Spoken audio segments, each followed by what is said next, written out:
And welcome back. 25 factors affect the health of New Yorkers. This according to the report Take Care New York 2020. Now on its second edition, the report has shown improvement on certain areas, but still a lot of work to do. Here now to tell us about the report, we welcome Patrick Germain from the New York City Department of Health, and good to have you. It's great to be here, Daren. Good. So let's talk a little bit about this report. Second year doing. Second year. Second edition. And so what does the report exactly focus on? So we launched Take Care New York 2020 in the year 2015, and it was really reframing how we all can support health in our communities. What we want to make sure that we're communicating to residents of New York City and to our partners is that health is more than what happens in the doctor's office. All of us, regardless of what type of work we do, where we live, all have a role to play in supporting health in our communities. So what we do in this report is a couple things. We update on the 25 indicators of health across the city, and what that shows is that we're healthier than we've ever been in this city. More than half, or almost half of the indicators are moving in the right direction, but that's not true for everyone. And the really important thing that this highlights is that while we want to see the health of everyone increase, we're really focused on closing the gaps between groups that have the worst health outcomes. So we talk about the impact of institutional racism and talk about the impact of access to affordable and high quality housing and how that drives health as well. So really what we're hoping is that when people read this report, they see some opportunities for them to support health in other ways that they might not have thought before. And I said in the intro, some things have gotten better. And anything that we really need to be paying particular attention on is on the decline? So on the positive side, I think we're really excited to see that the teen pregnancy rate is as low as it's ever been. Similarly, and this is particularly important for the Bronx, air quality is improved by over 40% in the last 2 years. And we've already achieved our 2020 goal 3 years early, which is really exciting. And at the same time, we're seeing improvements in people being able to access the mental health care that they need. And so those are all positives, and we see those as true for both everyone in the city, but also for the neighborhoods that have the least amount of resources. So we look at those metrics based on people who live in neighborhoods that have a high prevalence of poverty. On the negative side, we are seeing, as everyone who watches the news is aware, that the opioid epidemic is having a really terrible impact in our communities and in many of the families that we live around. And so the number of deaths attributed to opioid overdoses has doubled since 2010, which is something that we in the city are spending a lot of our time and resources in addressing through some initiatives that the First Lady of the City of New York is spearheading, one called Thrive NYC, which supports mental health in our communities, and another called Healing NYC, which works to address specifically the opioid epidemic.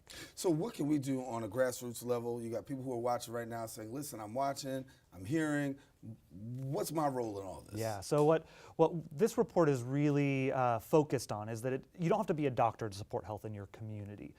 As any person knows, your health is about your habits, about where you live, about where you work, what food you eat, if you get the opportunities to exercise, if you can afford time off from work to take your kid to the doctor. That there's a lot more that goes into supporting the health of individuals and communities than just seeing the doctor once a year or twice a year. And so what we provide in this report is more than 40 opportunities for individuals and organizations to support health in a variety of ways.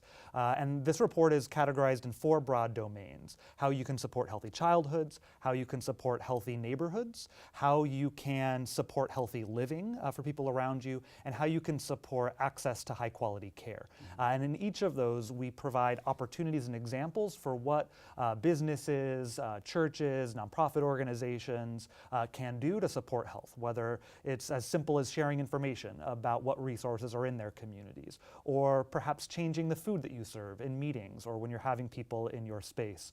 If you're an employer, how you can provide benefits like paid family leave, or understanding your role to hire locally and how that can have a positive impact on the health and well-being of your community. So for us in the Bronx, we talked a little bit about how the air quality has improved. We know that the Bronx, when it comes to us being about the unhealthiest county in the state of New York, number 62, we know the campaign about that.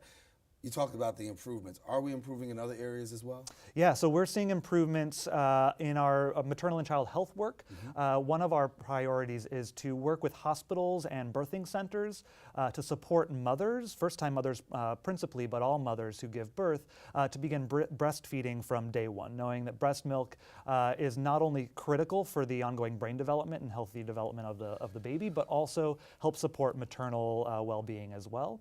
So we have an initiative that we're working on with our hospital partners called Baby-Friendly Hospitals, where we want to see more and more babies every year born in facilities that have achieved that designation, that are providing the information and support to moms so that they have the support they need to begin breastfeeding from day one and then continuing when they go home.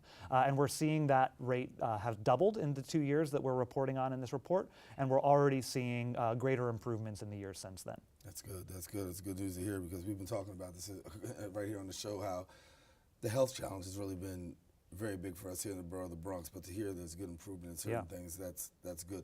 So what can we be working on? What can we do right now? What else can we do? Yeah, so one of the things that we haven't seen any improvement on at all is the hospitalizations or visits to the emergency room because of falls.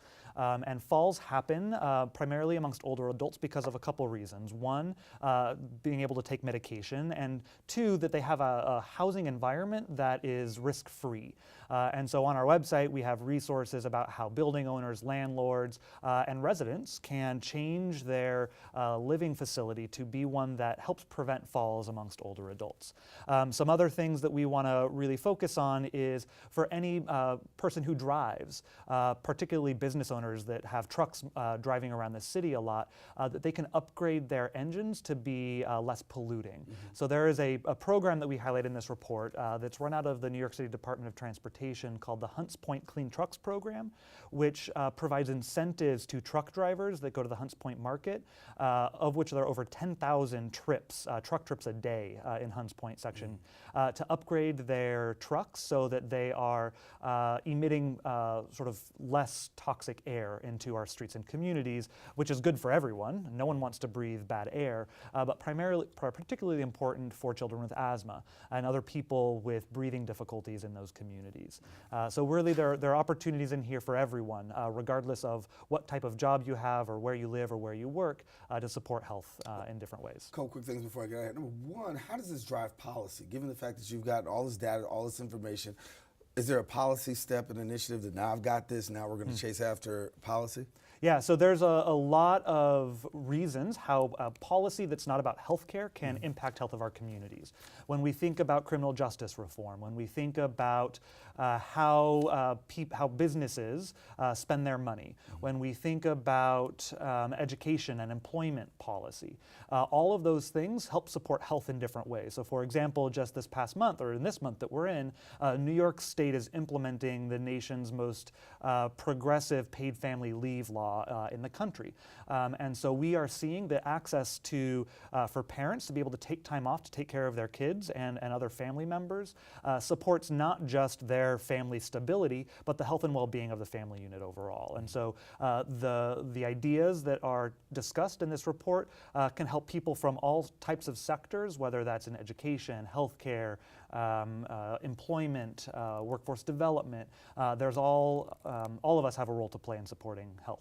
Okay. So for people who want to get a copy of the report, how do they go about that? Yeah, so on our website, nyc.gov/health, you type in TCNY 2020, you'll see this report.